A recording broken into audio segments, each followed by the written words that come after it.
नमस्कार प्यारे बच्चों, एक बार आपका फिर से स्वागत है। उम्मीद है आप सभी बहुत ही बढ़िया होंगे। स्वागत है आपके इस प्यारे से चैनल आरएमए टॉपर्स एकेडमी में।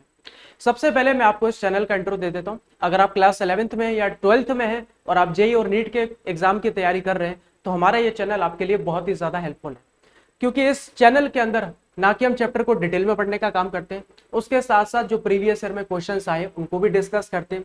इस चैनल इसके साथ साथ आपको टिप्स और ट्रिक्स भी बताई जाती है कि कैसे आप स्कूल एग्जाम या बोर्ड एग्जाम या आपके जो कॉम्पिटेटिव एग्जाम होने लाइक जेई और नीट, इनमें आप बहुत अच्छी तरीके से परफॉर्म कर सकते हैं। आज इसी तरह हम क्या करने वाले, इलेक्ट्रिक चार्ज एंड फील्ड के कुछ बहुत इंपॉर्टेंट क्वेश्चन को डिस्कस करने वाले। इससे पहले अगर आप चैनल पर नए हो तो मैं आपको बता दूं, आप पहले जाके हमारा एक वन शॉट लेक्चर देख लो जो मैंने कुछ दिनों पहले अपलोड किया था इलेक्ट्रिक चार्ज एंड फील्ड का। उसके बाद अगर आप इसको देखोगे तो आपको बहुत ही ज्यादा मजा आने वाला है। ठीक है, तो चलिए मैं सीधा वीडियो को शुरू करता हूं, ज्यादा समय आपका खराब नहीं करूंगा। लेकिन हाँ, अगर आप चैनल पर नए हो तो पहले जाके वीडियो जरूर देख लो, तभी आपको ये बेहतरीन तरीके से समझ में आने वाला है। देखिए, पहले क्वेश्चन की तरफ हम चलते हैं। ये रहा आपका पहला क्वेश्चन, बहुत ही इंपॉर्टेंट क्वेश्चन है और आपके नीट के एग्जाम में भी ये पूछा गया है प्रीवियस ईयर में। Two positive ions each carrying a charge q are separated by a distance d. हमसे देखिए क्या कहा जा रहा है, सॉरी एक मिनट में पेन ले लूं। हमसे कहा जा रहा है कि हमारे पास दो पॉजिटिव आयन है। ठीक है, दो पॉजिटिव आयन हम बना लेते हैं। पॉजिटिव आयन मतलब पॉजिटिव चार्ज। इनको हमने क्या कर रखा है, इनको हमने डी डिस्टेंस से सेपरेट कर रखा है। F is the force of repulsion between the ions. इनके बीच में जो फोर्स लग रही है उसको हम किससे दिखाने का काम कर रहे हैं, F से दिखाने का काम कर रहे हैं। ओके, क्या कहा जा रहा है, number of electron missing from each ion will be. Number of electron कितने होंगे जो कि दोनों आयंस के अंदर से मिसिंग होंगे। अच्छा, नंबर ऑफ इलेक्ट्रॉन पूछे जा रहे हैं। देखना क्या करेंगे, ये बताओ अगर मुझे यहाँ पर दोनों चार्जेस के बीच में फोर्स निकालना है तो किस तरीके से निकालेंगे। हमसे बोला जा रहा था पॉजिटिव आयन, तो मैं एक काम करता हूँ, दोनों का चार्ज ई मान लेता हूँ। सर ई कैसे माना, क्योंकि पॉजिटिव आयन बेटा प्रोटॉन है, पॉजिटिव आयन प्रोटॉन है और प्रोटॉन का चार्ज इलेक्ट्रॉन के बराबर होता है, तो बस इलेक्ट्रॉन का माइनस ही होता है, प्रोटॉन का मैंने प्लस ही प्लस ले लिया। अगर हम फोर्स निकालेंगे तो फोर्स का फॉर्मूला क्या कहता है, 1/4 पाई ई नॉट। ई इंटू ई करेंगे, Q1 Q2 आता है फॉर्मूले के अंदर, तो ये हो जाएगा ई स्क्वायर, और यहां पर क्या आ जाएगा हमारे पास, डी स्क्वायर आ जाएगा। इतनी बात तो क्लियर हो गई। हाँ सर, इतनी बात क्लियर हो गई। अब एक बात को समझना, अच्छा सॉरी, एक मिस्टेक मेरे से थोड़ी हो गई यहाँ पर एक्चुअली क्यू स्क्वायर ही रहेगा, पर क्यू की जगह हम क्या करेंगे, एन ई को पुट करेंगे। पहले आप क्यू स्क्वायर की वैल्यू निकाल दो, तो देखो क्यू स्क्वायर हमारा कैसे आएगा। तो सबसे पहले 4 पाई नॉट को मैंने यहाँ पर भेज दिया, 4 पाई नॉट को मैंने यहाँ पर भेज दिया, साथ में हमारा जो डी स्क्वायर है वो भी हमारा ऊपर ही चला जाएगा, ऐसा कुछ हो जाएगा। हमें क्या बताना था, देखो क्यू का फॉर्मूला तुम लोगों ने पढ़ा होगा, एन ही तो होता है, लेकिन इस पर भी स्क्वायर आ जाएगा, इस पर भी स्क्वायर हो जाएगा। बताओ ऐसा कुछ हो गया। हमें किसकी वैल्यू निकालनी है, नंबर ऑफ इलेक्ट्रॉन मतलब एन की निकालनी है। तो देखना ई स्क्वायर नीचे आ जाएगा और यहाँ पर लग जाएगा अंडर रूट, मतलब कौन सा वाला ऑप्शन सही जा रहा है, सी ऑप्शन सर सही जा रहा है। बोलो क्लियर। कुछ नहीं किया, फोर्स की वैल्यू निकाली, उसके फॉर्मूले में मैंने क्या किया, क्यू की जगह एन ही पुट कर दी। अच्छा, अब हम क्या करते हैं, दूसरे सवाल की तरफ चलते हैं। दूसरा सवाल देखो, बहुत ही लॉजिकल सवाल है, ध्यान रखना। आपके नीट के एग्जाम में या जो भी आपके कॉम्पिटेटिव एग्जाम है उसमें इसी तरह के सवाल पूछे जाते हैं। तो अगर आप इस तरीके की क्वेश्चन की प्रैक्टिस करोगे तो ना आपको केवल बोर्ड एग्जाम में हेल्प होगी, इनफैक्ट आपको आगे चल के 1 साल बाद जो नीट का एग्जाम देना है उसमें भी आपको बहुत हेल्प होगी। इसलिए कॉन्सेप्ट पे फोकस रखिए, जितना आप ध्यान कॉन्सेप्ट पर रखोगे आपको उतना ज्यादा मजा आएगा क्वेश्चन सॉल्व करने में। ठीक है, देखो सवाल में क्या कहा जा रहा है, सवाल बड़ा कर दे थोड़ा। दो चार्जेस है, ठीक है, दो चार्जेस हैं, 10 माइक्रोकूलम और दूसरा चार्ज क्या है हमारा, +5 माइक्रोकूलम। ठीक है, दोनों का जो मास है 5 मिलीग्राम है। हमें क्या निकालना है, उनके एक्सेलरेशन का रेशियो निकालना है under coulomb force acting between them. अब एक बात बताना, कूलम फोर्स के रेशियो निकालना है, अच्छा अच्छा ठीक है, सॉरी एक्सेलरेशन का रेशियो बताना अंडर कूलम फोर्स। एक बात बताना, एक चार्ज ये है, एक चार्ज ये है, जितना फोर्स ये इस पे लगाएगा उतना ही फोर्स तो ये इस पे लगाएगा। ऐसा तो होता नहीं है कि ये सर ये बड़ा चार्ज है तो ये ज्यादा फोर्स लगाएगा, कुछ लोग ऐसे मन में डाउट होता है कि सर बड़ा चार्ज है तो ज्यादा लगाएगा, और ये ऐसा ऐसा ये इस चार्ज की वैल्यू जो है छोटी है तो ये कम लगाएगा। ऐसा यार कुछ भी नहीं होता है, ये गलत फहमी अपने दिमाग से निकाल दो। इसलिए बोलते हैं एक एक पॉइंट फिजिक्स में बहुत अच्छे से क्लियर होना चाहिए, तब जाके सवाल बन सकते हैं। अच्छा, देखना आप क्या करेंगे। हमें किसका रेशियो निकालना है, एक्सेलरेशन का। ठीक है, जब दोनों का फोर्स सेम है तो मैं इसको F1 मान लेता हूं और मैं इसको F2 मान लेता हूं। तो मैं F1 अपॉन F2 लेने का काम कर रहा हूं। ठीक है, F1 अपॉन F2 में लेने का काम कर रहा हूं। अच्छा, दोनों फोर्स का फॉर्मूला होता क्या है, तो फोर्स का फॉर्मूला होता है मास इंटू एक्सेलरेशन। इसका एक्सेलरेशन A1 मान लिया, मास तो दोनों का सेम ही है, सुनना, मास तो दोनों का सेम ही है, इसलिए मैंने M और M रहने दी। ठीक है,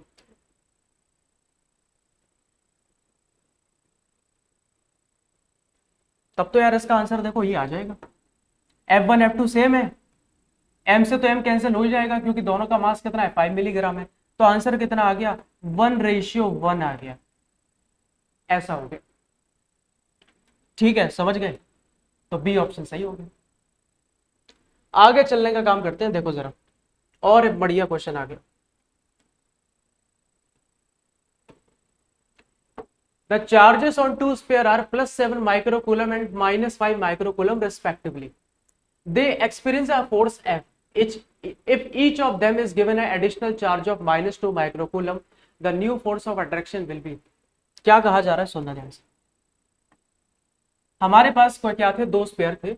अच्छा, दोनों पे जो चार्ज दे रखा था, तो एक पे था +7 माइक्रोकूलम और दूसरे पे चार्ज था -5 माइक्रोकूलम। दोनों को हमने क्या किया, एडिशनल चार्ज दिया, मतलब कुछ जोड़ रहे हैं। एडिशनल लिखा है ना, मतलब जोड़ रहे हैं, जोड़ रहे हैं तो जोड़ दो।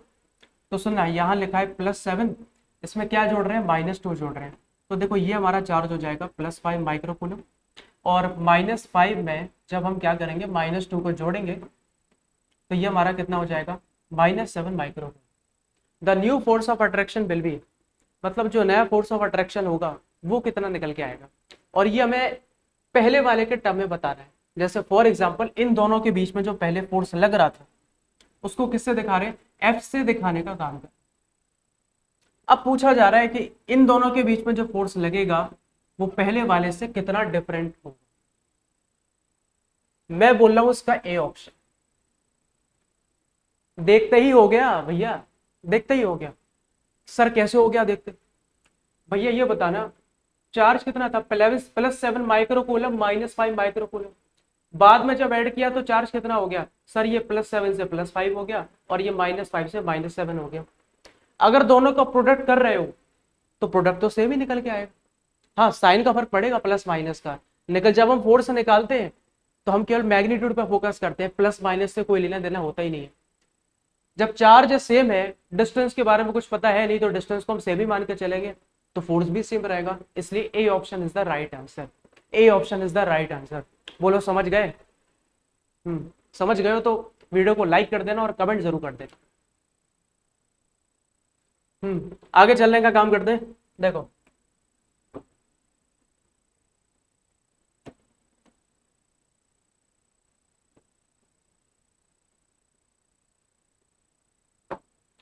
Two small conducting sphere of equal radius having a charge +10 microcoulomb and -20 microcoulomb respectively and placed at a distance r from each other.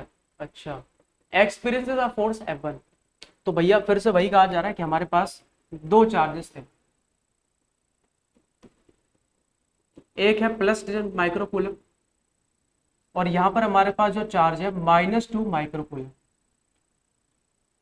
दोनों का रेडियस बराबर था, ठीक है, और कहा जा रहा था कि इन दोनों को कितने डिस्टेंस पे रखा हुआ है, इन दोनों को r डिस्टेंस पे रखा हुआ है। ठीक, पहले इनको क्या कर ले, if they are brought in contact, मतलब इनको कॉन्टेक्ट में लेकर आए, हमने दोनों को क्या किया, टच करा दिया, and separated to the same distance. देखो ये दोनों थे, इन दोनों को पहले पास से लेकर आए, तो देखो पास ले आए,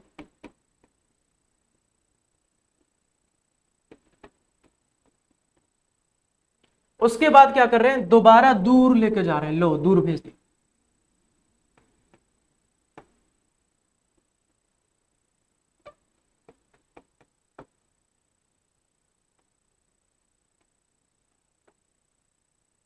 सॉरी सॉरी, यहां पर +10 नहीं होगा, -20।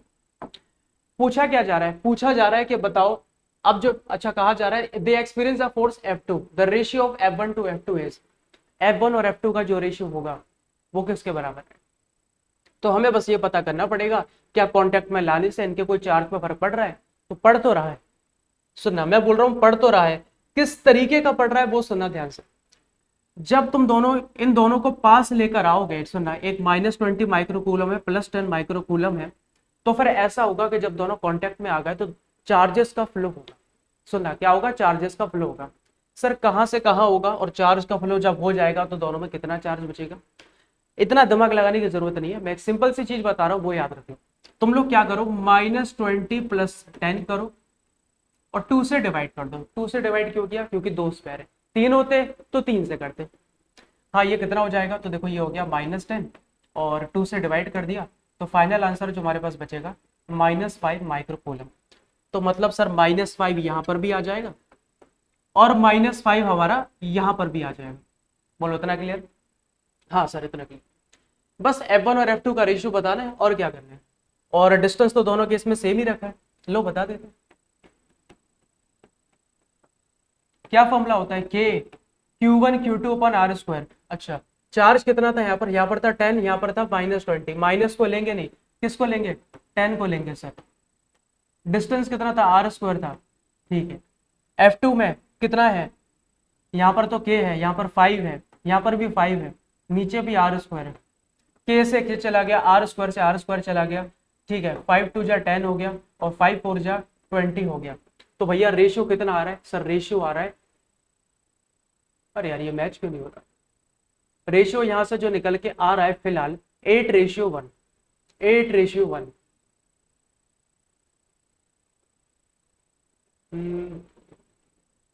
क्या दिक्कत हो गई, if they are brought in contact to separated to the same distance they experience a force F2, the ratio of F1 और F2 is, यार मेरे हिसाब से ना इसका ऑप्शन गड़बड़ है, मे भी यहाँ पर शायद 8:1 होना चाहिए था, क्योंकि किया तो हमने सब सही है। माइक्रो में लेने की कोई जरूरत नहीं है, आपको ध्यान रखना, माइक्रो में लेने की बिल्कुल जरूरत नहीं है।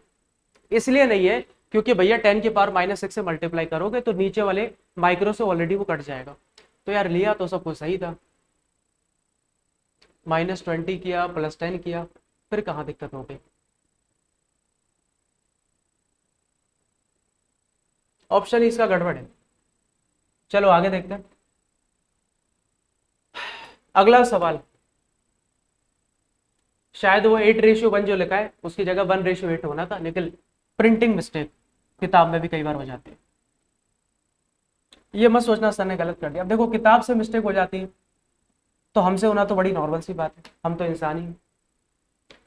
3 identical charges are placed at the corners of equilateral triangle. तो ठीक है, पहले इक्विलेटरल ट्राइंगल बना लो। कहाँ इक्विलेटरल ट्राइंगल, ये रहा इक्विलेटरल ट्राइंगल, ठीक है।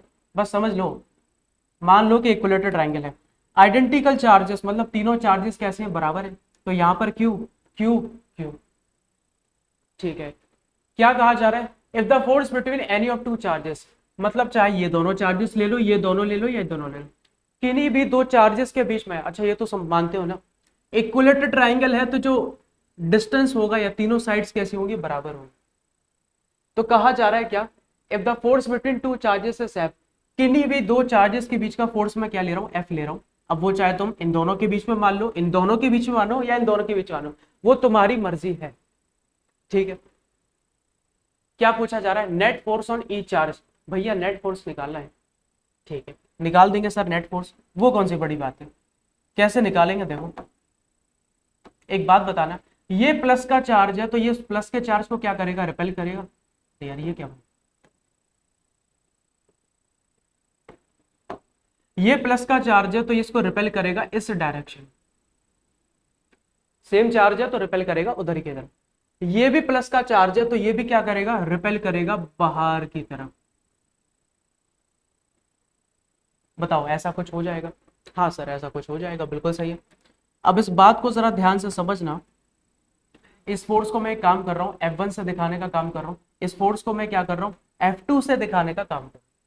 अब यहाँ पर हमें क्या करना पड़ेगा, रिजल्टेंट का फॉर्मूला लगाना पड़ेगा। अच्छा क्या F1 और F2 बराबर होगा, हाँ सर F1 F2 तो बराबर होगा, क्योंकि सारे के सारे चार्जेस सेम है और डिस्टेंस भी हमारा सेम। देखो इक्विलेटरल ट्रायंगल है, डिस्टेंस भी सेम होगा और तीनों चार्जेस भी सेम है। अगर सब कुछ सेम है तो हमारा फोर्स भी बराबर लगने वाला है। फोर्स कितना लग रहा है? एफ लग रहा है।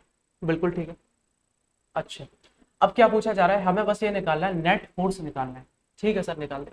तो नेट फोर्स के लिए भैया रिजल्टेंट वाला फॉर्मूला लगा दो, और कुछ नहीं। ये फॉर्मूला तो जानते ही हो।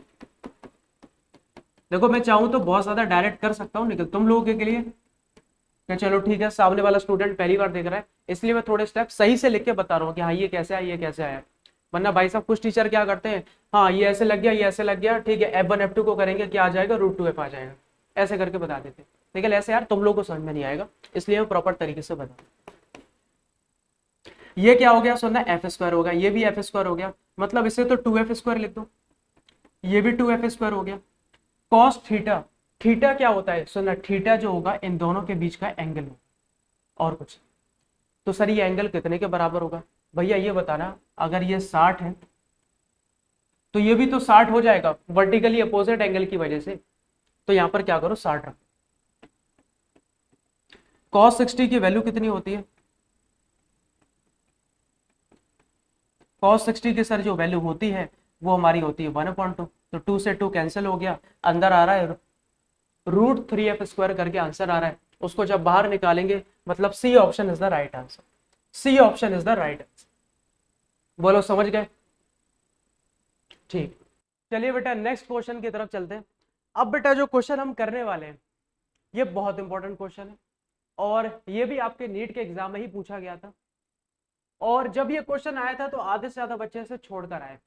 कुछ लोगों ने कहा था सर बहुत लंबा सॉल्यूशन जा रहा था, इतनी जल्दी हम सॉल्व नहीं कर पाए क्योंकि नीट के पेपर में समय बहुत ज्यादा कम होता है। तो देखते हैं कि सच में क्या ये सवाल कठिन है या फिर बच्चे लोग ऐसे ही बोलने लगे हुए। देखिए क्या कहा जा रहा है सवाल में। सवाल देखो यूनिक है।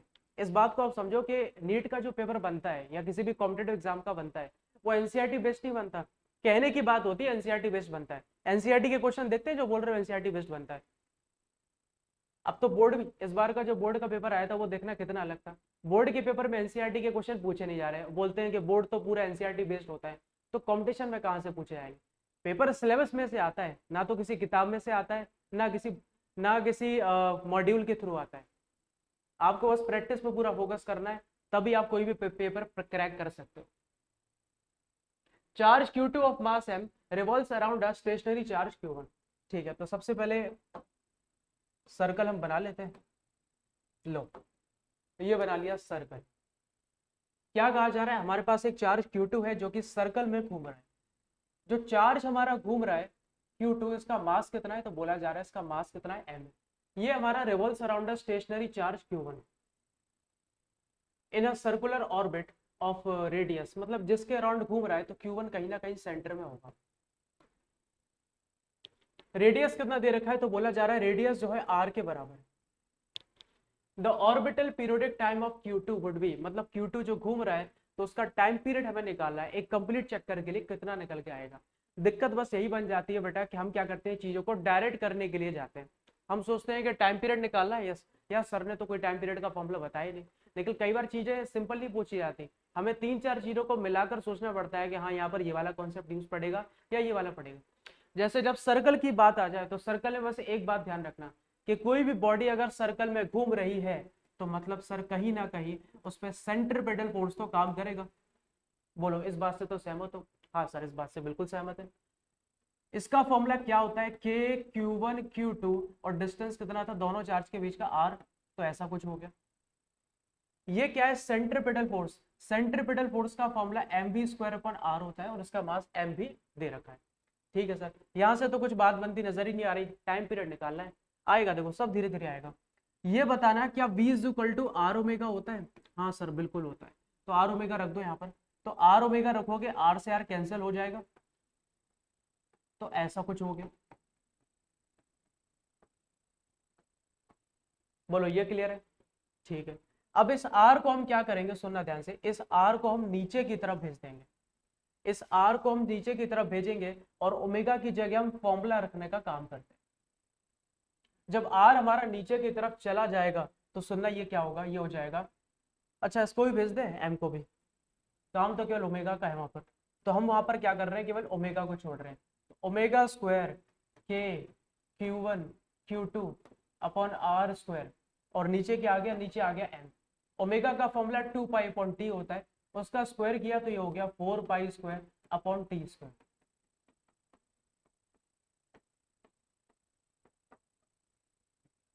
ऐसा कुछ हो गया? हाँ सर बिल्कुल हो गया। अब क्या होगा, अब देखो ऐसा होगा, टी स्क्वायर को इधर भेजेंगे और फिर अंडर रूट आ जाएगा, आर स्क्वायर हम ऊपर चला जाएगा, के Q1 Q2 नीचे आ जाएगा। देख लो भैया कौन सा ऑप्शन मैच हो रहा है, कौन सा ऑप्शन इसके अकॉर्डिंग जा रहा है, बस उसी को टिक कर दो। तो सर ए ऑप्शन जा रहा है, ये हमारा आंसर हो गया बेटा। ठीक है, ध्यान रखना अंडर रूट की जगह इन्होंने 1/2 लगा रखा है। इतने तो हम लोग समझदार हो गए। क्वेश्चन बढ़िया लगा तो बेटा लाइक जरूर कर देना और शेयर जरूर कर देना, ठीक है, बहुत इंपॉर्टेंट क्वेश्चन है। आगे देखो जरा, अब देखो चार्ज फोर्स पे बहुत सारी बात हो गई, हमने लगभग 7 या 8 क्वेश्चन चार्ज पे बेस्ड कर लिए। अब थोड़े अलग तरह के क्वेश्चन देखते हैं। The electric field due to an electric dipole at a distance r from its centre at at axial position is C. भैया एक्सियल पोजीशन वाली तुम लोगों ने डेरिवेशन की होगी, या जो लोग कॉम्पिटेटिव एग्जाम की तैयारी कर रहे होंगे उन्होंने देखा होगा कि हाँ सर एक्सियल पोजीशन का कोई फॉर्मूला तो होता है।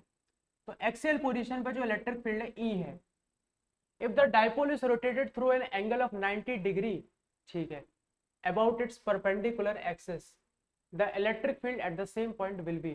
क्या कहा जा रहा है, कहा जा रहा है कि डायपोल को हमने 90 डिग्री रोटेट कर दिया, मतलब अगर यहाँ पर माइनस क्यू था, यहाँ पर हमारा प्लस क्यू था, तो उसको 90 डिग्री रोटेट कर दिया, ऐसा कुछ बन गया।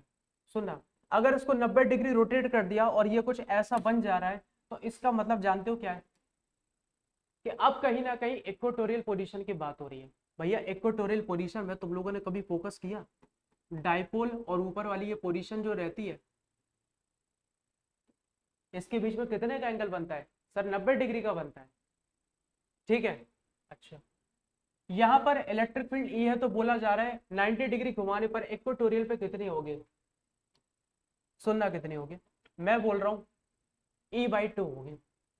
कैसे होगी ये बताना। एक्सियल पोजीशन पे इलेक्ट्रिक फील्ड का फॉर्मूला क्या होता है, 1/4 2p/r³ होता है, या x³ जो मानना है। वही एक एक्सियल, सॉरी इक्वेटोरियल पे जब निकालते हैं तो वहां पर किसका अंतर आता है, वहां पर अंतर आता है, बस 2 नहीं आता फॉर्मूले के अंदर। तो मतलब ये डबल है ना, अगर ये डबल है तो इक्वेटोरियल पे कितना हो जाएगा, इसका आधा हो जाएगा। इसलिए मैंने बोला कि सी ऑप्शन हमारा क्या है, सही। मुझे उम्मीद है कि समझ में बढ़िया तरीके से आ गया होगा। अगला क्वेश्चन देखो,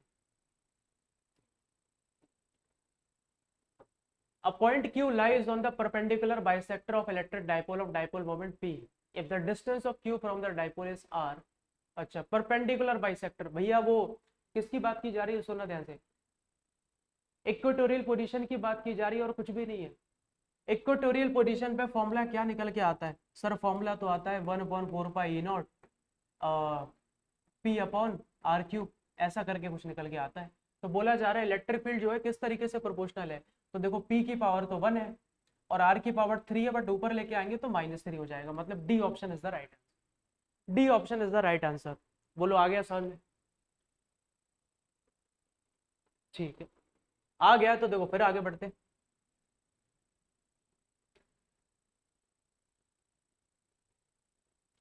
An electron and a proton are in a uniform electric field. The ratio of their acceleration will be। हमसे क्या कहा जा रहा है, इनके एक्सेलरेशन का हमें रेशियो बताना है, ठीक है। यूनिफॉर्म इलेक्ट्रिक फील्ड है ऐसा भी कहा जा रहा है।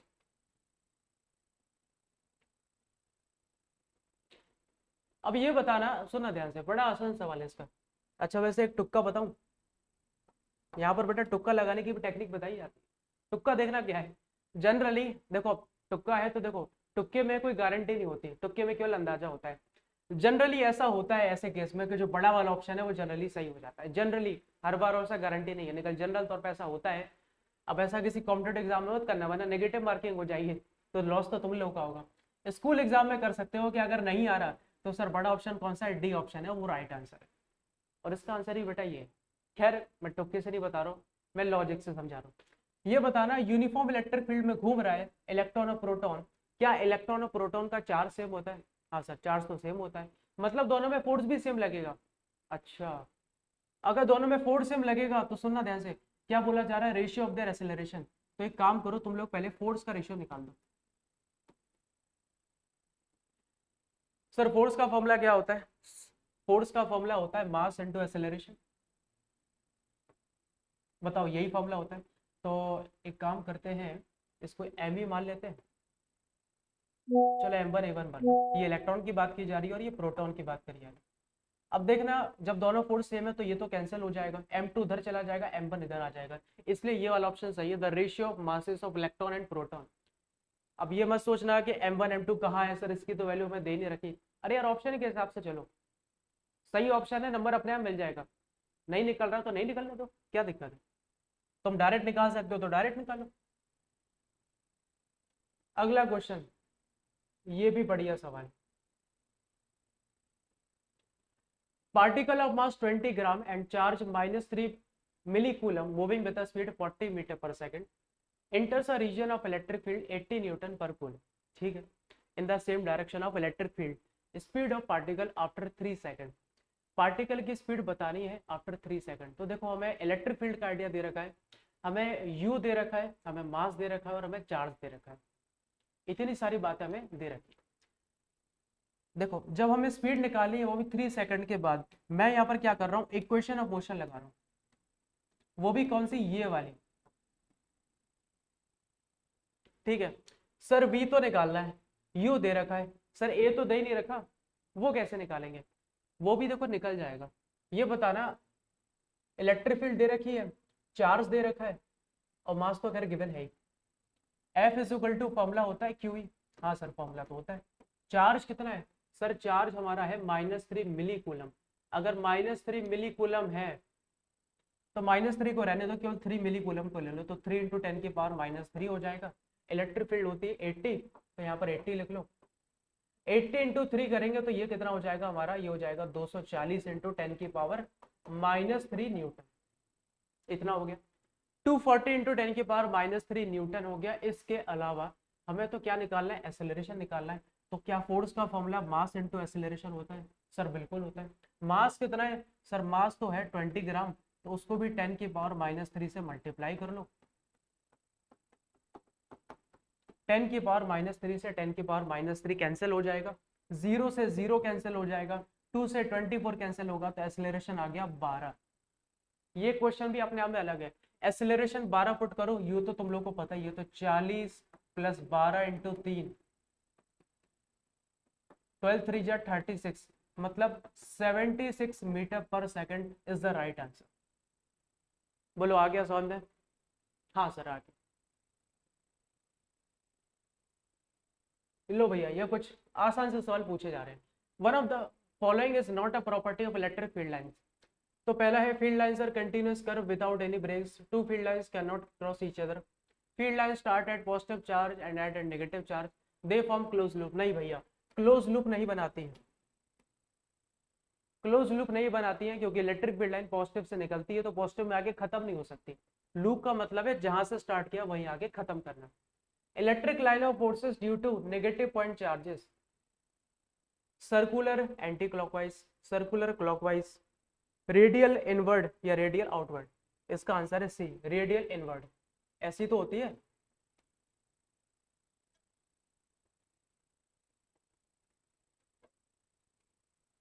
ठीक है, आगे देखो। अच्छा, यहां देखना क्या पूछा जा रहा है।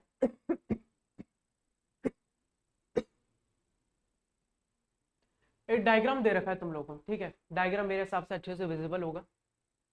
एक डायग्राम तुम लोग को दे रखा है, अब तुम लोग को क्या बताना है यहाँ पर, ए पॉइंट पर इलेक्ट्रिक फील्ड ज्यादा है बी से, या फिर बी पॉइंट की इलेक्ट्रिक फील्ड ज्यादा है ए से। अच्छा, तो इसका जवाब देखो क्या है। इसका जवाब है ए ऑप्शन। सर कैसे?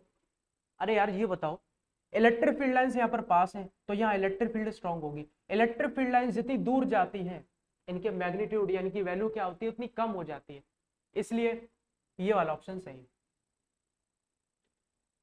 अगला क्वेश्चन देख लो।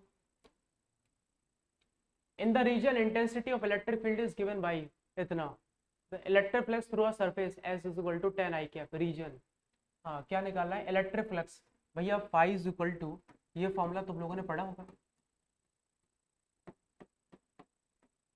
पढ़ा है कि नहीं पढ़ा है?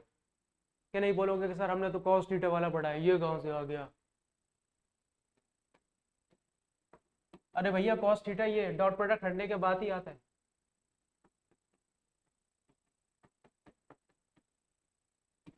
Two i cap plus three j cap plus k cap, यहां पर कितना ले रहे हैं? 10 आई कैप ले रहे हैं। क्या करना है? डॉट प्रोडक्ट कर दो।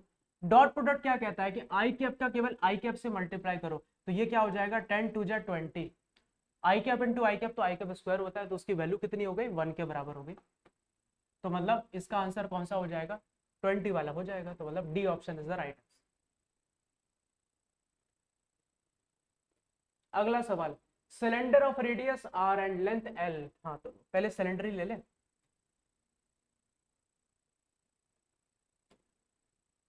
अरे यार सिलेंडर दे ही नहीं रखा इसमें, इसमें होगा, हाँ ये दे रहे। अरे यार ये तो कुछ और ही लग रहा है। लो बन गया सिलेंडर, ठीक है, बन गया सिलेंडर। भले ही थोड़ा सीधा बनाए, निकल क्या फर्क पड़ता है, सिलेंडर तो सीधा ही रखते हैं। देखो जरा, पढ़ो क्वेश्चन को ध्यान से और जवाब देने की कोशिश करो। Cylinder of radius r and length l is placed in a uniform electric field E is parallel to the cylinder. ठीक है, क्या लगता है कौन सा ऑप्शन होगा? ए ऑप्शन कि बी ऑप्शन? ठीक है, नहीं सर अभी आपने कहा था कि बड़ा वाला ऑप्शन सही होता है। अगर बेटा सी बोल रहे हो तो इसका मतलब है कि तुम लोग के दिमाग का सिलेंडर भी खाली हो चुका है।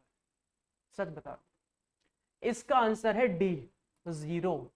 अब जीरो कैसे? क्योंकि भैया जब टोटल फ्लक्स पूछा जा रहा है तो मतलब फील्ड लाइंस यहां से एंटर करेंगे और यहां से बाहर निकल जाएंगे, तो टोटल फ्लक्स कितना आ जाएगा?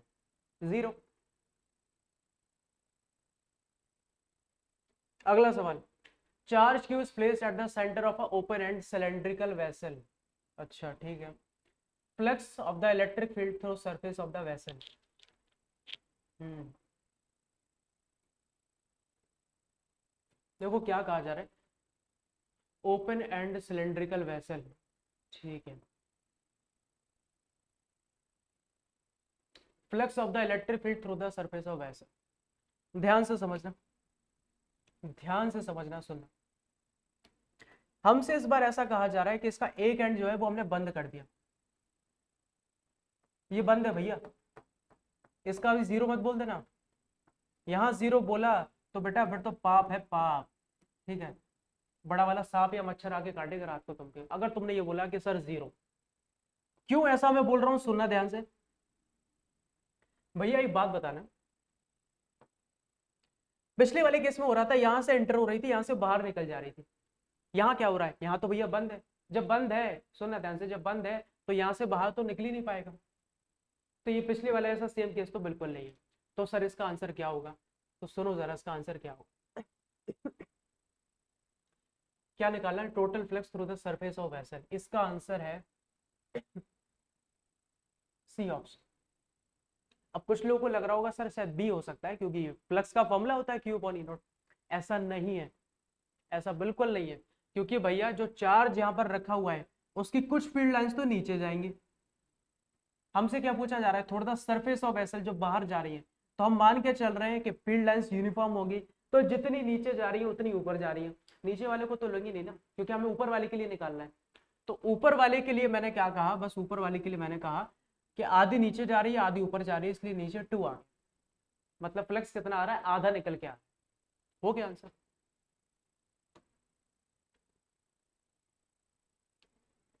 अब चाहिए देखो, बहुत कुछ सिंपल सिंपल सवाल है। When a piece of polythene is rubbed with a wool, a charge of -2 into 10 के power -7 coulomb is developed on polythene.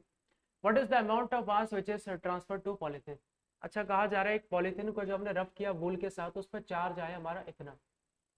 ठीक है, क्या पूछा जा रहा है? कितना मास हमारा ट्रांसफर हुआ है? भैया देखो यहाँ पर बस तुम लोग एक बात पता कर लो कि इतने कूलम के चार्ज में कितने इलेक्ट्रॉन। अच्छा क्या तुम लोग को ये बात पता है? नहीं पता है तो अभी से याद रख लो कि सर एक कूलम में इतने इलेक्ट्रॉन। ये बात ध्यान रखो, डायरेक्ट बहुत ज्यादा हेल्प मिलेगी। एक कूलम में इतने हैं तो इतने में कितने होंगे सर? मल्टीप्लाई कर दो।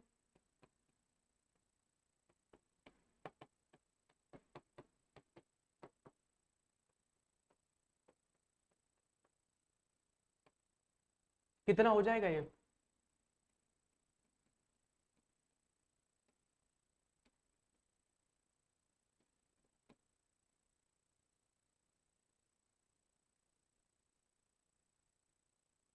ये आ रहा है 12.50 इंटू 10⁻18। आंसर नहीं है, वरना लग रहा हो कि सर आंसर तो मैच कर ही नहीं रहा, आंसर नहीं आया। अभी तो इलेक्ट्रॉन निकाले, हमें क्या निकालना है, मास।